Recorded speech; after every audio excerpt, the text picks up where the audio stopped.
Charles Ball was an American slave born in Calvert County, Maryland in 1785. He would grow up to be one of the greatest writers of the slave narratives ever known.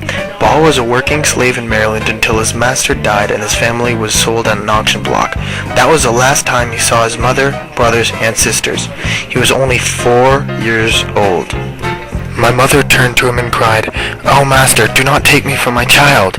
Without making any reply, he gave her 2 or 3 heavy blows on the shoulders with his rawhide, snatched me from her arms, handed me to my new master, and seizing her by one arm, dragged her back towards the place of sale. Ball then was sold back into Maryland and back into slavery. He married in 1805, but soon after, he was sold to a South Carolinian plantation, separating him from his family. On the way to South Carolina, he wrote a memoir of the cruel journey to there. A strong iron collar was closely fitted by means of a padlock round each of our necks. A chain of iron about 100 feet in length was passed through the hasp of each padlock, except at the 2 ends where the hasps of the padlock passed through a link of the chain, and the rear man, to whom I was ironed, wept like an infant.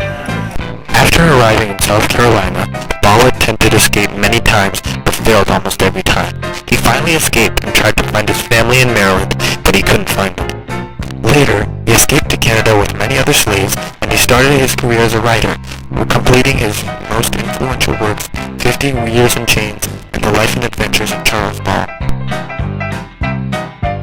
Ball wrote with description and emphasis like no other African-American writer before him.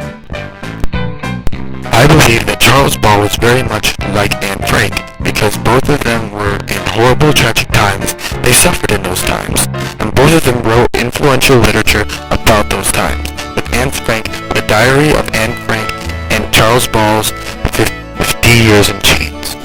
Many believe that African Americans didn't have the right to write literature, but if Ball didn't write, lots of important information would have been lost. There was Charles Ball, at the end of his life, had escaped slavery once again, after he had been caught helping slaves into Canada and had written his 2 great books on American slavery.